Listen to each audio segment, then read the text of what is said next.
तो मेरे प्यारे दोस्तों, आज मैं फिर से आपके लिए लेके आई हूँ बहुत इम्पोर्टेंट क्वेश्चन नई कहानी से कि हिंदी की नई कहानियों की विशेषताओं का मूल्यांकन कीजिए। आज हम ये डिस्कस करेंगे और ये है एक दीर्घ उत्तरीय प्रश्न। देखिए कैसी हवा चल रही है हमारे यहाँ। इधर की तरफ मैं आ गई हूँ क्योंकि उधर इतनी तेज़ धूप हो रही है, जहाँ जो देखिए यूपी में सारे जो ज़िले हैं कोहरे से भरे हुए हैं, यहाँ हमारे ऋषिकेश में बहुत अच्छी धूप और बहुत अच्छा सूरज निकला हुआ है। समझ लीजिए जो उनकी जितनी तेज़ धूप हमारे यहाँ हो रही है, बस सुबह शाम की ठंड होती है, बाकी अंदर घर में लगती है ठंड। तो अब देखिए मैं आज आप लोगों को बताऊंगी हिंदी की नई कहानी की विशेषताओं का मूल्यांकन। तो उसमें सबसे पहले आप क्या करेंगे कि नई कहानी का परिचय एक हेडिंग डालेंगे। आप जानते हैं कि अगर आप हेडिंग लिखते हैं तो उसमें जो है बहुत अच्छे मार्क्स मिलते हैं। और आगे फर्दर मैं आप लोगों को लाइन डायग्राम भी प्रत्येक क्वेश्चन के करवा दूंगी। तो बने रहिए मेरे चैनल वीथिका शिव पर और सब्सक्राइब करिए और लाइक करें, कमेंट करें। तो सुनिए नई कहानी का परिचय। आधुनिक युग में साहित्य की अन्य विधाओं की उपेक्षा कहानी ने अपना महत्वपूर्ण स्थान बना लिया है। नए कहानीकारों की चेतना अब तक के कहानीकारों से भिन्न है। जीवन के विविध अंतरंग चित्र इस कहानी में यथार्थ रूप से अंकित हैं। नई पीढ़ी के कथाकार जीवन के मर्म को नए सिरे से समझने का प्रयास करते हैं तथा अपनी रचनात्मक आवश्यकताओं के अनुकूल बनाकर ग्रहण करते हैं। नई कहानी में मानव संघर्षों की नई तड़प है। इन कहानीकारों में परिस्थितियों के प्रति खींच, तनाव, घुटन, चीख सभी एक रूप हो उठे हैं। जनजीवन के दुख दर्द से समन्वित इन कहानियों को नई कहानी, अकहानी, सहज कहानी एवं अचेतन कहानी जैसे नामों से पुकारा गया। नई कहानी बदलते जीवन मूल्यों को तत्परता से उद्घाटित करती है। इसमें जीवन की विसंगतियों, ऊब, घुटन तथा यंत्रणाओं में भी जीने की ललक है। परिस्थितियों से भागने की अपेक्षा परिस्थितियों का विश्लेषण कर उन्हें जीने योग्य बनाना नई कहानी की प्रमुख विशेषता है। कमलेश्वर पुरातन कहानी से इसके भेद को स्पष्ट करते हुए लिखते हैं, पुरानी कहानी में व्यक्ति शारीरिक रूप से आता था और वैचारिक रूप से कथाकार। नई कहानी में यह विचार उसी शरीर में अवस्थित बुद्धि से पहले उपजता है जिसे प्रस्तुत किया जाता है। तब विचारों को हाड़ मांस प्रदान किया जाता था, अब हाड़ मांस के इंसान के विचारों को प्रस्तुत किया जाता है।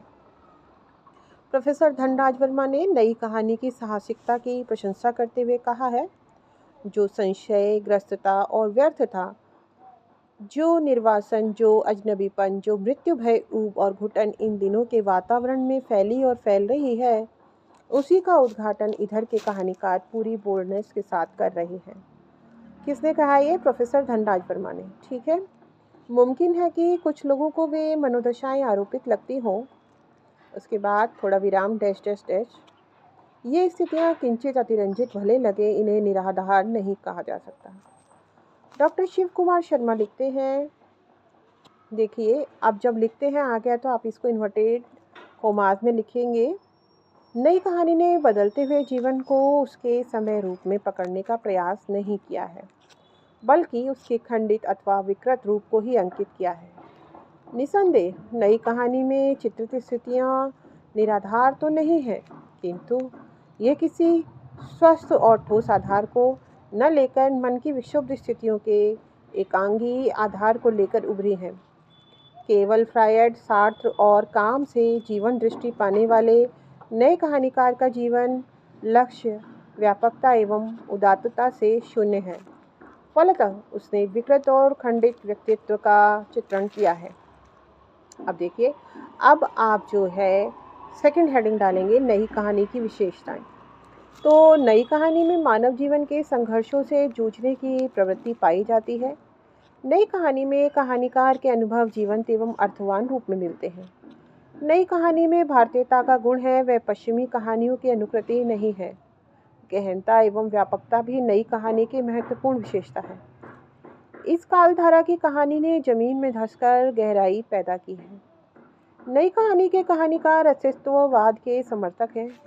नई कहानी में रचनाकार बिंबों, प्रतीकों की सहायता से अपनी बात कहता है। नई कहानी में वैचारिकता का गुण है। कहानीकार ने पिछली कहानियों की काव्यात्मकता को ठेलकर वैचारिक गद्य का आश्रय लिया है।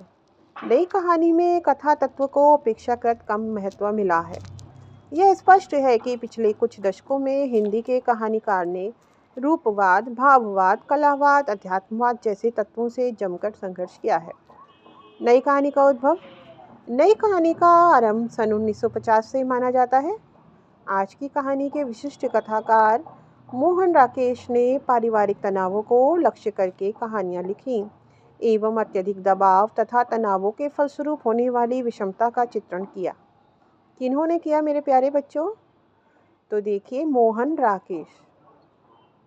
मलबे का मालिक उनकी प्रसिद्ध कहानी है। किसकी? मोहन राकेश की। राजेंद्र यादव की कहानियों अभिमन्यु की आत्मकथा, जहां लक्ष्मी कैद है, छोटे छोटे ताजमहल, किनारे से किनारे तक, प्रतीक्षा टूटना आदि में निर्वैयक्तिकता की झलक है। कमलेश्वर की कहानी देवा की माँ में पुरानी पीढ़ी के जीवन का सशक्त चित्रण है। नीली झील, खोई हुई दिशाएं, मांस का दरिया उनकी अन्य सुप्रसिद्ध कहानियां हैं। नई कहानी के विकास में लेखिकाओं का भी अविस्मरणीय योगदान है। मन्नू भंडारी की यही सच है, उषा प्रियमवदा की वापसी, झूठा दर्पण, शिवानी की पुष्पहार आदि में आधुनिक नारी की मनोस्थिति, पारिवारिक जीवन के उलझाव आदि विषयों का मनोवैज्ञानिक चित्रण है। कतिपय अन्य प्रसिद्ध कहानियों में भीष्म साहनी, चीफ की दावत, निर्मल वर्मा परिंदे, महिप सिंह की कछुए, कमीज़ें, घिराव, फणीश्वर नाथ रेणु की तीसरी कसम, एक आदिम की महक, शिव प्रसाद सिंह की इन्हें भी इंतज़ार है, ज्ञान रंजन की पिता, संबंध, उदय प्रकाश की टेपचू, गोविंद मिश्र की गिद्ध आदि कहानियों की लंबी परंपरा है। निष्कर्ष। आज का कहानीकार कहानी में अपने परिवेश की रचना करके ही खुश है। इस युग में पूस की रात एवं कफन जैसी कहानियां नहीं रची जा सकी। अधिकतर कहानियों में व्यवस्था के विरोध का रोष भर है। आज के रचनाकार को गिरते हुए मानववादी मूल्यों को बचाने की बेचैनी नहीं है। अद्यतन कहानी के रचनाकार इस कमी को पूरा करने का भरसक प्रयास कर रहे हैं। तो मेरे प्यारे बच्चों, ये मेरा छोटा सा आप लोगों के लिए जो है मैंने कोशिश की है, प्रयास है कि जिस तरह जॉब के साथ गृहस्थी के साथ पढ़ना मुझे मुश्किल लगता है, जबकि मैं ऋषिकेश जैसे शहर में रहती हूँ जहाँ फिर भी पहाड़ की अपेक्षा इजीली सब कुछ अवेलेबल है। तो वो लोग भी व्यस्त होंगे जो ओपन से पढ़ते हैं, ज़्यादातर वो बच्चे व्यस्त ही होते हैं, तो उनकी हेल्प के लिए किया है मैंने ये छोटा सा प्रयास मेरे प्यारे बच्चों। तो जैसे कोई काम करते हैं तो इस वीडियो को बार बार आप लूप मोड में चला सकते हैं, ठीक है? तो ये बार बार रिवाइंड होती रहेगी जब तक आपको याद नहीं होगी।